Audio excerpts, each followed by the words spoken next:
नमस्कार, सौरभ द्विवेदी नाम है हमारा और आप देखना शुरू कर चुके हैं लल्लन टॉप शो की खास सीरीज रिपोर्ट कार्ड। इसमें हम साल 2022 में केंद्र की नरेंद्र मोदी सरकार के काम की समीक्षा कर रहे हैं।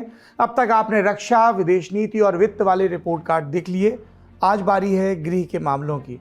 अगर पिछले रिपोर्ट कार्ड नहीं देखे तो डिस्क्रिप्शन बॉक्स में पधारिए और वहाँ पर पाइए देश में साल भर क्या हुआ, सरकारों ने बयान में क्या कहा, जमीन पर क्या हुआ, आंकड़े क्या कह रहे हैं, विशेषज्ञ क्या कह रहे हैं और नैरेटिव क्या बुना जा रहा है पक्ष और विपक्ष के द्वारा। क्योंकि हमें लगा कि दिन भर इधर उधर की चीजें देखने के बाद आपको भी लगता होगा कुछ खबरों और तथ्यों पर बात हो जाए।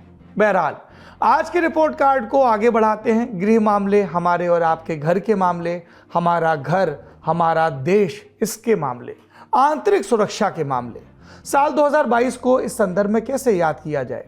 धर्म के नाम पर उठे उन्माद, उससे उपजी हिंसा को याद किया जाए, या फिर कश्मीर में अल्पसंख्यक हिंदुओं की टारगेटेड किलिंग को याद किया जाए, पूर्वोत्तर के राज्यों और उग्रवादी संगठनों के बीच हुए ऐतिहासिक समझौतों को याद किया जाए, या फिर कट्टरपंथ के आरोप में पीएफआई जैसे संगठन पर बैन को याद करने को। तो ये बरस प्रधानमंत्री की सुरक्षा में हुई चूक की वजह से भी है और राहुल गांधी की सुरक्षा में चूक के आरोप पर भी बात हो सकती है।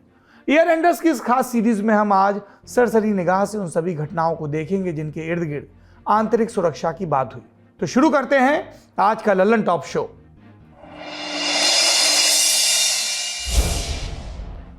आंतरिक सुरक्षा के मामले में सबसे पहले बात धर्म के नाम पर उठे उन्माद की होनी चाहिए।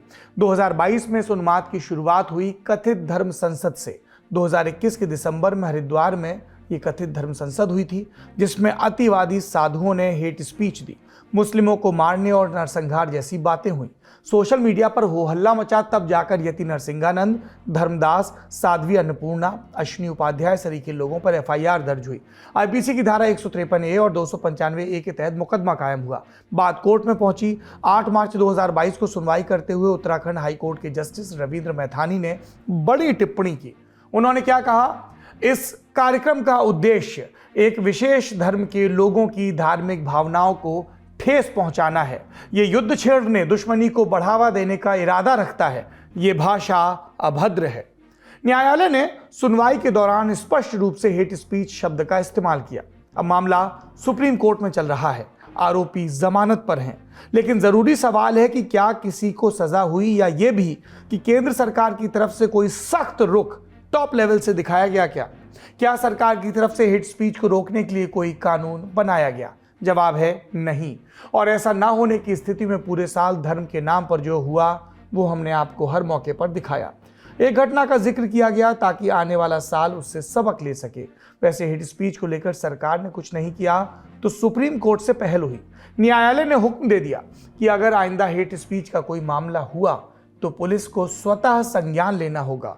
वो इस तर्क के पीछे नहीं छिप पाएगी कि तहरीर प्राप्त नहीं हुई। 2022 का पूरा अप्रैल हिंसा के नाम रहा।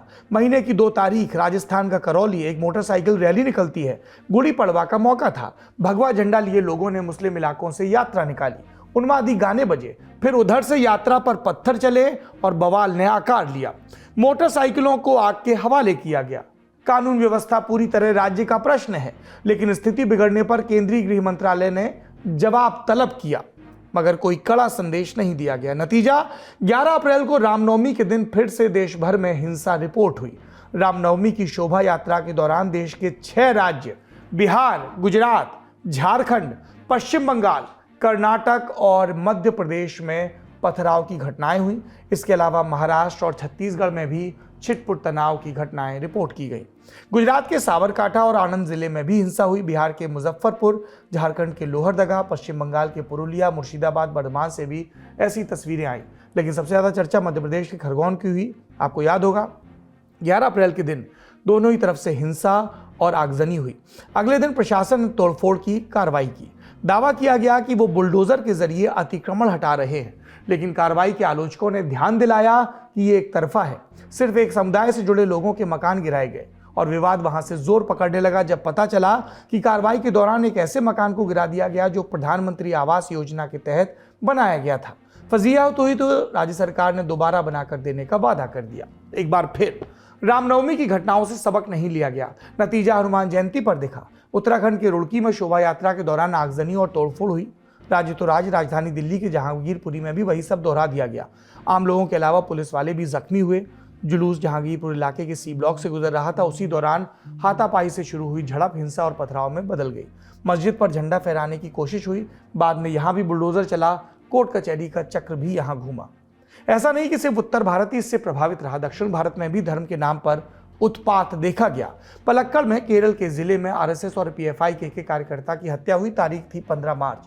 हुबली कर्नाटक के शहर में 16 अप्रैल को हिंसा हुई। पुलिस थाने के बाहर भीषण पथराव, और सिर्फ इस बात पर कि किसी ने मस्जिद के अपमान की मॉब फोटो पोस्ट की थी, उसी के विरोध में हिंसा हुई। राज्य की संपत्तियों को नुकसान पहुंचाया गया। बेंगलुरु ये राजधानी है कर्नाटक की, सिलिकॉन सिटी कहा जाता है इसे दुनिया की। हिजाब, हलाल, मुस्लिम दुकानदारों का बायकॉट और लाउड स्पीकर से अजान, विवादों की एक लंबी लिस्ट है। यहाँ भी कुर्नूल आंध्र प्रदेश के शहर में हनुमान जयंती के दिन हिंसा हुई। हिजाब विवाद की चर्चा हम अलग से रिपोर्ट कार्ड के अगले अंक में करेंगे, जिसकी बुनियाद ही दक्षिण भारत में रखी गई। इस किश्त में उन घटनाओं को हमने रेखांकित किया है जो उदाहरण भर हैं। सबसे बड़ी और चर्चित घटना का होना भी बाकी था। अप्रैल के बाद मई का महीना जैसे तैसे बीता, फिर जून में नूपुर शर्मा का विवादित बयान आया। पैगंबर मोहम्मद पर एक टीवी डिबेट के दौरान की गई उनकी टिप्पणी ने देश दुनिया में फजीहत कराई। बयान की वजह से नूपुर शर्मा प्रवक्ता से पूर्व प्रवक्ता हो गई, अब निलंबित भी हैं। एक और नेता नवीन जिंदल को पार्टी से रुखसत कर दिया गया, लेकिन उन्होंने जो किया उसे भारत दूसरे दिन भुगतता रहा। पैगंबर मोहम्मद के अपमान को लेकर 5 जून को खाड़ी देशों ने भारत के राजदूतों को बुलाकर विरोध दर्ज कराया। विदेश मंत्रालय के अधिकारियों को रात जाग जाग कर बयान जारी करने पड़े, क्योंकि बात सिर्फ भारतीय सामान के बाइकॉट की नहीं थी। इतनी मेहनत से साधे गए अंतर्राष्ट्रीय संबंधों पर आंच आने लगी थी। सरकार ने बयान जारी कर नूपुर के बयान से खुद को अलग किया, पर बात सिर्फ यहीं तक सीमित नहीं रही। पैगंबर पर आपत्तिजनक टिप्पणी के संबंध में नूपुर शर्मा पर देश के अलग अलग हिस्सों में मामले भी दर्ज हुए थे। कानपुर, प्रयागराज और दक्षिण के कुछ राज्यों में नूपुर के बयान के विरोध में हिंसा हुई। हमने ये भी देखा कि कैसे नूपुर को जान से मारने की और तमाम धमकियां मिली, वो आज भी इसके चलते नेपथ्य में है। उसके बाद से सार्वजनिक तौर पर कहीं वो नजर नहीं आई हैं। लेकिन नूपुर शर्मा के बयान से जुड़ी सबसे दुर्दांत और खतरनाक वारदात जून के आखिर में हुई।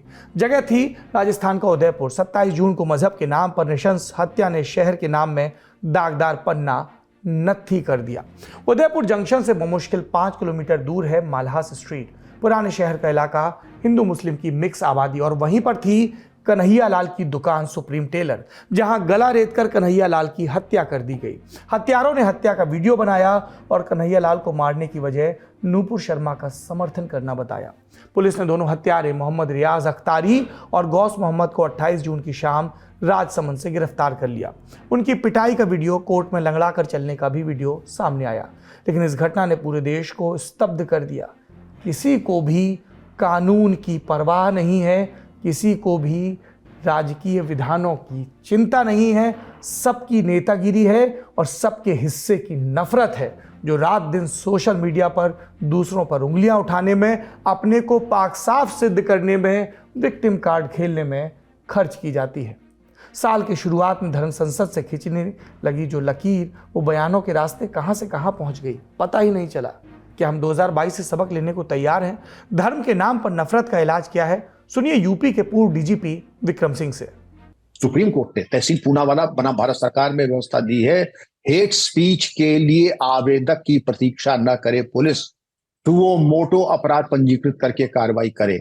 लेकिन हमको दिखाई इसके बिल्कुल उल्टा दिखाई पड़ रहा है कि हमारी तरफ से जो आक्रामक, जो प्रोएक्टिव एक्शन होना चाहिए वो नहीं हो रहा है।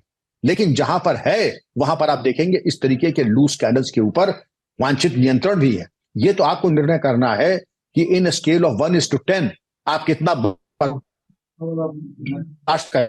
और ये कहते हैं ना कि जब एक दफा थाने में एक परिसर में कोई आ जाता है तो बड़े से बड़ा लूज कैनन, भीगी बिल्ली बन जाता है।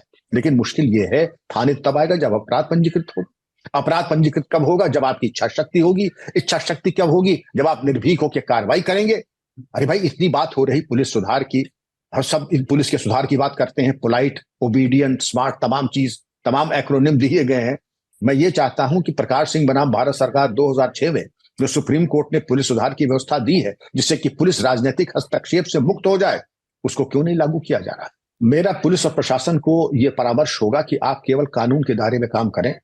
राजनीतिक जो अगर नाजायज हुक्म मिलते हैं या दिशा निर्देश मिलते हैं, उनकी तरफ आप बिल्कुल गौर न करें। और पुलिसिंग एक जो प्रशासन है वो प्रोएक्टिव होना चाहिए। वो पहले देखे, पूर्वानुमान ले ले, एडवांस इंटेलिजेंस ले ले, और पहले कहां बवाल और फसाद हुआ है उसकी एक सूची रहती है। हर थाने में भारत के त्योहार रजिस्टर, फेस्टिवल रजिस्टर रहता है, कहां कहां बवाल हुआ है। आप उस पर होमवर्क कर लीजिए और ऐसी अभेद्य सुरक्षा व्यवस्था सुनिश्चित कर लें, और जहां पर शासन, प्रशासन, पुलिस चुस्त रहती है वहां पर ऐसी घटनाएं नहीं होती हैं। जहां लुंज पुंज और ढुलमुल नीति चलती है वहीं पर ये बातें होती हैं। लेकिन अगर एक बार पुलिस कमर कस ले, प्रशासन कमर कस ले कि एक तो ये लक्ष्मण रेखा, इसको पार करने का कष्ट न करें, और पार करने का कष्ट किया तो शासन, प्रशासन, पुलिस कहर बन के टूट पड़ेगा। असली चिंता का कारण है धर्म के नाम पर उकसाने वाले बयान। इसमें सबसे अग्रणी भूमिका में तो नेता ही रहते हैं। किस किस का नाम गिनाएं? बीजेपी सांसद प्रवेश वर्मा, बीजेपी सांसद साध्वी प्रज्ञा, बीजेपी विधायक नंद किशोर गुर्जर, बीजेपी विधायक टी राजा। केंद्र की सत्ताधारी दल के नेताओं के बयानों की फेहरिस्त लंबी है, लेकिन ये अकेले नहीं हैं। इनका साथ देने के लिए एआईयूडीएफ के बदरुद्दीन अजमल जैसे नेता भी हैं और तमाम दूसरी विपक्षी पार्टियों के प्रवक्ता भी हैं, जो कभी शिवलिंग तो कभी किसी आस्था के बयान बहाने खिल्ली उड़ाते हैं।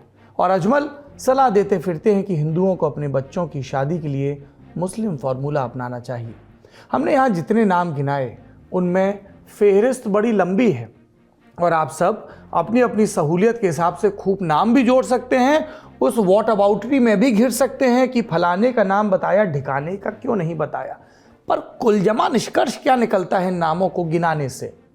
क्या इन्होंने अपने अपराध पर, अपने बयान पर लज्जित होकर माफ़ी मांगी?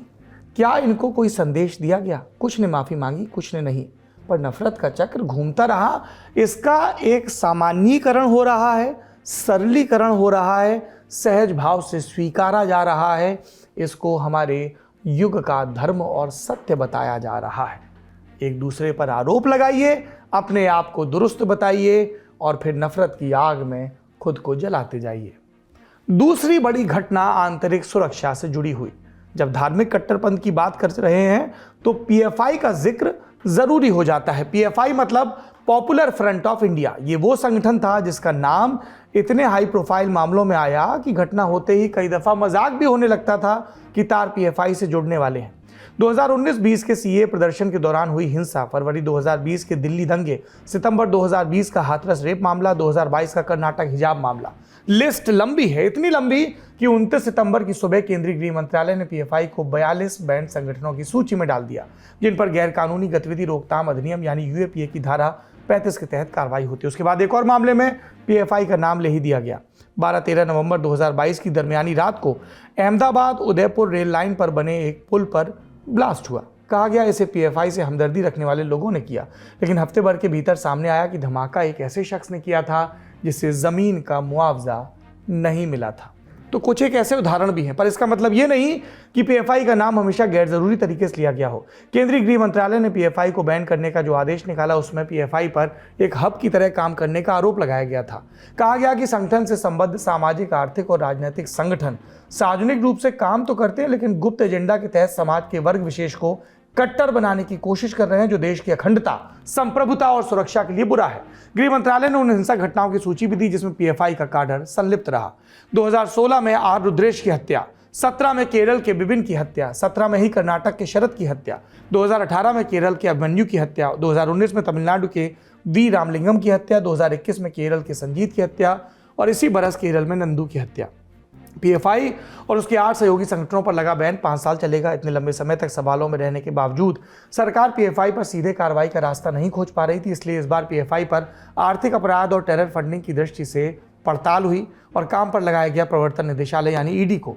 पीएफआई बैन पर ज्यादातर राजनीतिक दल चुप्पी साधे रहे। आरजेडी की ओर से लालू प्रसाद यादव ने जरूर राष्ट्रीय स्वयंसेवक संघ पर भी बैन की मांग कर दी। असदुद्दीन ओवैसी ने भी बैन का विरोध किया, लेकिन जोड़ा कि वो पीएफआई के तौर तरीकों से सहमत नहीं है।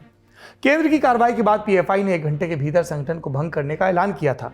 अब पीएफआई से जुड़ा एक ही संगठन बैन से बाहर है, यह है केरल में सक्रिय पीएफआई का राजनीतिक संगठन social democratic party of India यानी एसडीपीआई। ये इसलिए बैन से बाहर रहा क्योंकि राजनीतिक दलों पर बैन लगाने का काम गृह मंत्रालय का नहीं, चुनाव आयोग का है। अगला विषय, अब बात करते हैं पूर्वोत्तर में चल रहे उग्रवाद की। 15 सितंबर 2022 को केंद्र, असम सरकार और असम के 8 आदिवासी उग्रवादी समूहों के बीच एक त्रिपक्षीय समझौता हुआ, जिसके बाद इनके लड़ाके हथियार डालने पर और मुख्य धारा में लौटने के लिए तैयार हो गए। इन संगठनों के नाम क्या हैं?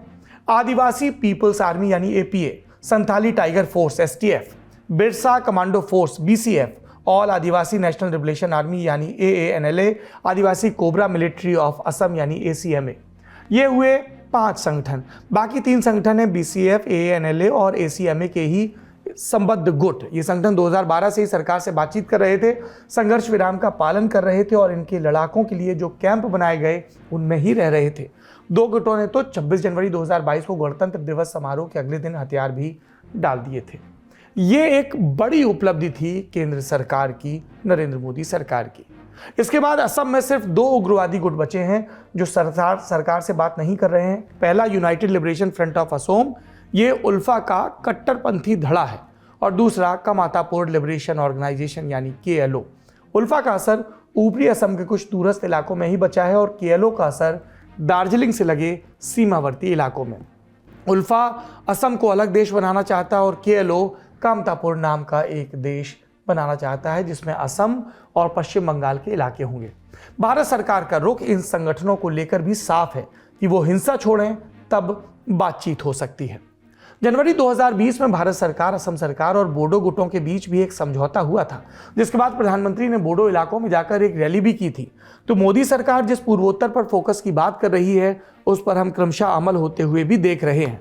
ये 2022 में भी हुआ, लेकिन एक बहुप्रतीक्षित समझौता इस साल भी नहीं हो पाया, नागा शांति समझौता। अलग नागालैंड देश की मांग के साथ बहुत बड़ी संख्या में नागा गुटों ने उग्रवादी आंदोलन छेड़ा हुआ है, जिससे निपटने के लिए 7 दशक से सूबे में सेना तैनात है। 2015 में वरिष्ठ आईबी अधिकारी जो बाद में नागालैंड के राज्यपाल बने, उनकी देखरेख में फ्रेमवर्क ऑफ एग्रीमेंट साइन हुआ, यानी अंतिम समझौते की दिशा और दशा तय होने लगी, लेकिन समझौता अब तक नहीं हो पाया।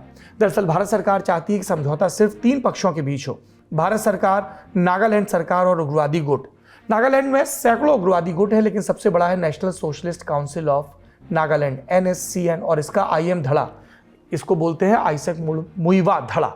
लेकिन बातचीत आगे बढ़ नहीं पा रही क्योंकि नागा गुट अलग ध्वज और ऐसे अधिकारों की मांग कर रहे हैं जो दूसरे राज्यों को असहज कर सकते हैं, मसलन पड़ोसी राज्यों की जमीन या फिर जमीन के भीतर के खनिजों पर राज्य का अधिकार देश में बाकी जगह भी दिया गया है, लेकिन इसकी सीमाएं हैं और केंद्र का दावा हमेशा नत्थी रहता ही है। फिलहाल गतिरोध चल रहा है। RN रवि को नागालैंड से वापस बुला लिया गया है और उनकी जगह बातचीत के लिए वरिष्ठ IPS अधिकारी अक्षय कुमार मिश्र को तैनात किया गया है। RN रवि की तरह ही अक्षय मिश्र का भी खुफिया विभाग में लंबा करियर रहा है। उग्रवाद की बात चली है तो माओवादी उग्रवाद या नक्सलवाद पर भी आपको जानकारी दे देते हैं। 20 जुलाई 2022 को कांग्रेस के राज्यसभा सांसद अखिलेश प्रसाद सिंह ने राज्यसभा में सरकार से नक्सल हिंसा को लेकर सवाल पूछा था। इसका जवाब केंद्रीय गृह मंत्रालय की ओर से गृह राज्य मंत्री नित्यानंद राय ने लिखित रूप में दिया था। सरकार ने वामपंथी उग्रवाद की घटनाओं में मारे गए सुरक्षा कर्मियों का वर्षवार ब्यौरा भी दिया था। 2019 में 52, 2020 में 43, 21 में 50 और 22 में 11। 2022 के लिए 11 जवानों का आंकड़ा 30 जून 2022 तक का है। ये आंकड़े बिहार, छत्तीसगढ़, झारखंड, महाराष्ट्र, ओडिशा और तेलंगाना के हैं। बिहार, महाराष्ट्र और तेलंगाना में इस वर्ष के मध्य तक एक भी जवान की मृत्यु नक्सली हिंसा में नहीं हुई। 2010 में जहां 96 जिलों से हिंसा की सूचना मिली, वहीं 2021 में मात्र 46 से 1 जुलाई 2021 तक के आंकड़ों के अनुसार केंद्र की security related expenditure SRE scheme के अंतर्गत जिलों की संख्या 70 पर आ गई थी। इस योजना के अंतर्गत नक्सल हिंसा प्रभावित जिलों को वित्तीय मदद दी जाती है ताकि सुरक्षा के इंतजाम हो सके। यानी इस मोर्चे पर भी अच्छी परफॉर्मेंस है केंद्र सरकार की। अब आते हैं पूर्वोत्तर सीमा विवाद पर। इतना तो आप जानते ही हैं कि पूर्वोत्तर के मैदानी इलाकों में है असम और पहाड़ी इलाकों में अरुणाचल प्रदेश, मेघालय और मिजोरम जैसे राज्य। सीमांकन को लेकर इनके बीच दशकों पुराने विवाद हैं। ये कहां तक पहुंचे? असम मिजोरम सीमा विवाद की बात करें तो अगस्त 2021 में असम और मिजोरम की सीमा को लेकर विवाद चरम पर पहुंच गया था। दोनों सूबों की पुलिस के बीच गोलियां चली थी। इस घटना में असम पुलिस के 5 जवानों की मृत्यु भी हुई थी। अगस्त 2022 में दोनों सूबों ने एक साझा बयान जारी कर शांति बनाए रखने और बातचीत से समाधान निकालने का संकल्प लिया। इसके बाद से लगातार हाई लेवल बैठकों का दौर जारी है। दोनों सूबों के बीच सीमांकन के लिए रीजनल कमेटियों का गठन हो, इस पर भी विचार चल रहा है। दूसरा बिंदु, असम और अरुणाचल सीमा विवाद। असम और अरुणाचल प्रदेश के बीच भी 123 गांवों को लेकर विवाद था। कभी सड़क बनाने को लेकर तो कभी तार खींचने को लेकर सरकारें और लोग आमने सामने आते थे। इस साल इस विवाद के निपटारे में अच्छी प्रगति देखने को मिली। 15 जुलाई 2022 को असम के मुख्यमंत्री हिमंता बिस्वा शर्मा और अरुणाचल प्रदेश के मुख्यमंत्री पेमा खांडू के बीच नामसाई समझौते पर दस्तखत हुए। इसी के साथ विवाद 123 से घटकर 86 गाँव पर आ गया। तब से लेकर अब तक 3 बार रीजनल कमेटियों के बीच बातचीत संपन्न हो चुकी है और सूबों की सीमा पर कमोबेश शांति है। यहाँ ये दर्ज किया जाए कि उग्रवादियों से शांति समझौते और राज्यों के बीच सीमा विवाद के निपटारे की शुरुआत में केंद्रीय गृह मंत्रालय की बड़ी भूमिका रही है। हम उम्मीद करते हैं कि सरकार इसी तरह पूर्वोत्तर को अपना फोकस एरिया बनाए रखेगी। सीमा विवाद की बात चली तो महाराष्ट्र और कर्नाटक के विवाद का भी जिक्र कर ही लेते हैं, जिसके केंद्र में है बेलगावी का इलाका। दोनों सूबों में भाजपा सत्ता पक्ष में है और केंद्र में तो है ही। ऐसे में यहाँ भी समाधान की उम्मीद लगाई जा रही है। वैसे दर्शक जान लें कि महाराष्ट्र कर्नाटक सीमा विवाद पूर्वोत्तर के सीमा विवाद से अलग है। प्रायः सरगर्मी तभी नजर आती है जब सूबों में विधानसभाओं के सत्र चल रहे हों। हाल की घटनाओं के बारे में हम आपको नियमित रूप से लल्लन टॉप शो में बता रहे हैं। अब कश्मीर की बात। यहाँ नरेंद्र मोदी सरकार ने आतंक के खिलाफ जीरो टॉलरेंस की नीति के साथ काम करने का दावा किया। पाकिस्तान से बातचीत के सारे रास्ते बंद बताए। लेकिन जैसा हमने रक्षा और विदेश नीति वाले रिपोर्ट कार्ड में जिक्र किया, director general of military affairs यानी DGMO और ट्रैक 2 बातचीत के चलते कश्मीर और जम्मू से लगी नियंत्रण रेखा पर शांति रही, जिसका फायदा कश्मीर में सुरक्षा बलों को मिला। इस साल जुलाई के महीने तक ही 118 आतंकवादी मार गिराए गए। अपडेटेड आंकड़ा भी जल्द आएगा। जानकार बताते हैं कि लश्कर ए तैयबा के स्थानीय मॉड्यूल को तोड़ने में काफी हद तक कामयाबी मिली है। पाकिस्तान के साथ सीज फायर को प्रभावी होते देख आतंकवादियों ने फिर नए तरीके से आतंक फैलाने का काम शुरू किया। बड़े हमलों की जगह टारगेटेड किलिंग शुरू की, जिसमें कश्मीरी पंडितों को निशाना बनाया गया। दूसरे राज्यों से काम के लिए आए प्रवासियों मजदूरों को भी निशाना बनाया गया। 26 जुलाई 2022 को बीजेपी के ही सांसदों ने प्रवासी कामगारों की हत्या को लेकर सवाल पूछा। जवाब में सरकार की तरफ से केंद्रीय गृह राज्य मंत्री नित्यानंद राय ने बताया, साल 2017 से अब तक 28 प्रवासियों की हत्या हुई। आंकड़े जुलाई 2022 तक के थे। उसके बाद भी प्रवासियों को निशाना बनाया गया। दिसंबर 2022 में कश्मीरी हिंदुओं की हत्या को लेकर संसद के शीत सत्र में फिर सवाल हुआ, जिसके जवाब में नित्यानंद राय ने लिखित में बताया कि बीते 3 बरस में 9 कश्मीरी हिंदुओं की हत्या हुई। 2020 में 1, 2021 और 22 में 4 हत्याएं हुई। स्थानीय मुस्लिमों को भी आतंकियों ने निशाना बनाया। कश्मीर के लिहाज से 2022 का साल कैसा रहा, सुनिए वरिष्ठ पत्रकार अशरफ बानी से। साल 2022 अंतरिम सुरक्षा के लिहाज से, इंटरनल सिक्योरिटी के लिहाज से कश्मीर में मिला जुला रहा। जहां एक तरफ सरकार की तरफ से किए गए व्यापक इंतज़ाम और सुरक्षा बलों की तरफ से चलाए गए ऑपरेशन ऑल आउट के चलते किसी हद तक हिंसा को रोका गया है, लेकिन आतंकी वारदातों में कमी भी नहीं देखी गई, क्योंकि जो मोडस ऑपरेंडी आतंकी संगठनों की तरफ से था वो 2022 में पूरी तरह से बदल दिया गया और टारगेटेड किलिंग्स जो है वो बहुत ज़्यादा हुई। पिछले कई दशकों के दौरान उसमें बढ़ोतरी देखी गई और साथ ही साथ जो है निशाने पर एक तो कश्मीरी पंडित थे और दूसरी तरफ जो नॉन लोकल्स थे वो इन आतंकियों के निशाने पर रहे। इसकी कई सारी वजहें हैं। दरअसल सुरक्षा बलों का कहना है कि जिस अंदाज से उन्होंने आतंकवाद की कमर कश्मीर में तोड़ दी है, उसी की हताशा को निकालने के लिए आतंकी संगठन अब सॉफ्ट टारगेट चुन रहे हैं, क्योंकि आतंकी संगठन किसी बड़े हमले को या बड़ी आतंकी साजिश को कश्मीर में अंजाम नहीं दे पाए। जितनी भी कोशिशें हुई थी उनको कहीं ना कहीं सुरक्षा एजेंसियों ने विफल कर दिया। लेकिन आने वाले दिनों के लिए भी कहीं ना कहीं जो है चुनौतियां जम्मू कश्मीर में सरकार और सुरक्षा एजेंसियों के लिए बनी हुई हैं, क्योंकि कुछ ही दिन पहले जो हैं जम्मू में जिस अंदाज से एक मुठभेड़ में 4 पाकिस्तानी आतंकी एक ट्रक में मारे गए हैं जो कश्मीर की ओर आ रहे हैं, उससे साफ संकेत हैं कि इस तरह का एक हमला अगर विफल किया गया है, हो सकता है इस तरह के और घुसपैठ की कोशिशें जम्मू क्षेत्र से गाठी में हो सकती हैं, या फिर जिस अंदाज से सुरक्षा बलों के पास अलर्ट है कि आतंकी संगठन बड़ी आतंकी वारदात कश्मीर में अंजाम देने के लिए कोशिशें कर रहे हैं, तो जाहिर है कि कहीं ना कहीं चुनौतियां जो हैं इंटरनल सिक्योरिटी को लेकर अभी भी प्रशासन के साथ साथ जम्मू कश्मीर में सुरक्षा एजेंसियों के लिए बनी हुई हैं। तो ये था आंतरिक मामलों पर नरेंद्र मोदी सरकार का रिपोर्ट कार्ड 2022। दर्शक जानते हैं भारत में जनगणना यानी सेंसस भी केंद्रीय गृह मंत्रालय करवाता है। 2011 के बाद से सेंसस नहीं हो पाई। फौरी कारण था कोरोना। अब जब महामारी के बाद सरकार सामान्य रूप से काम कर रही है तो ज़रूरी है कि सेंसस भी जल्द से जल्द करवाई जाए, ताकि सरकार को नीति निर्माण के लिए सटीक आंकड़े मिले। ये थी आज की बड़ी खबर। अब बारी सुर्खियों की।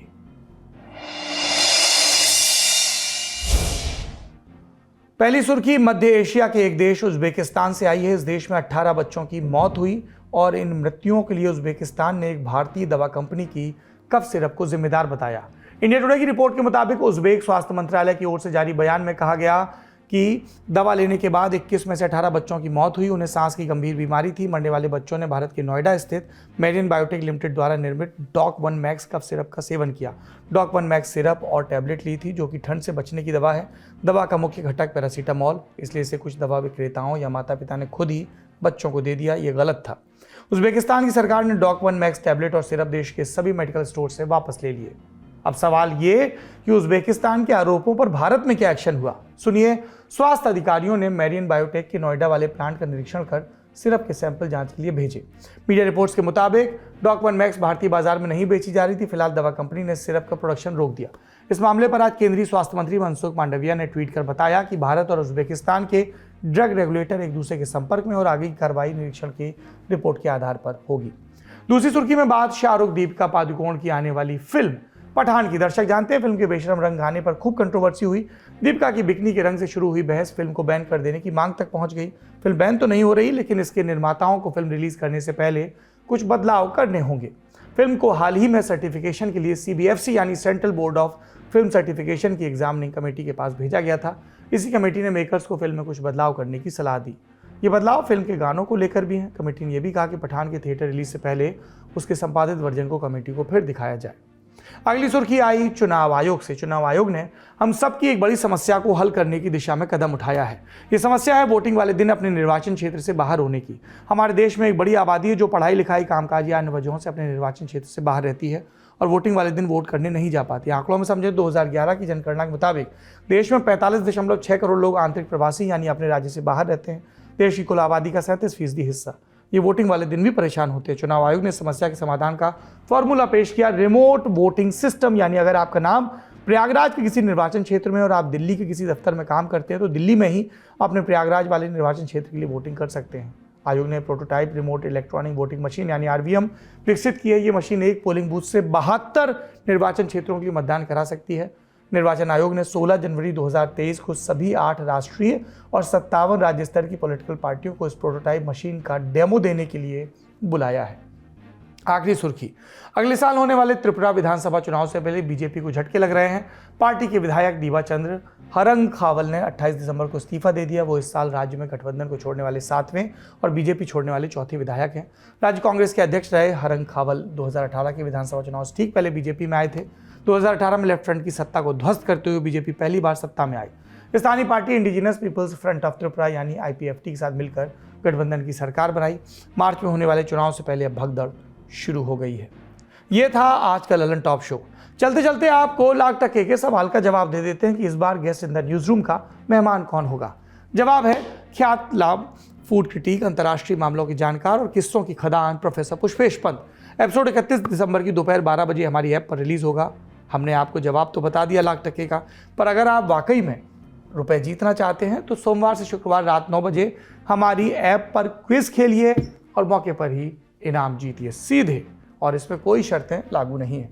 आप विजेता हैं और लीडर बोर्ड में हैं तो आपको इनाम मिलेगा, पर ये आप सिर्फ हमारी ऐप पर क्विज खेल सकते हैं। वीडियो आपको दिख जाएगा यूट्यूब, फेसबुक और सब जगह, पर खेलना है क्विज तो डाउनलोड करना है ऐप। और ऐप को डाउनलोड करने का ये भी फायदा है कि आपको guest in the news room बाकी दुनिया के मुकाबले 1 दिन 2 दिन पहले ही दिख जाएगा, और जल्द ही हम और भी कई नए कार्यक्रम अपने ऐप के दर्शकों के लिए लाने वाले हैं। तो आज का ललन टॉप शो यहीं पर समाप्त होता है। अपना और अपनों का और अपने देश का खूब ख्याल रखिए। शुभ रात्रि। आपके ज्ञान की गहराई नापने के लिए आ गई है ललन टॉप क्विज। मौके पर दो जवाब और मौके पर ही पाओ इनाम। सोमवार से शुक्रवार रात 9 बजे सिर्फ ललन टॉप ऐप पर। याद रखो कक्का की बात जो कही गई है, नॉलेज पर हाल लगाओ हाल फायदा, दे लगाओ का फायदा। तो फटाक से डाउनलोड करो ललन टॉप ऐप और आ जाओ 9 बजे क्विज खेलने के लिए हमारे साथ।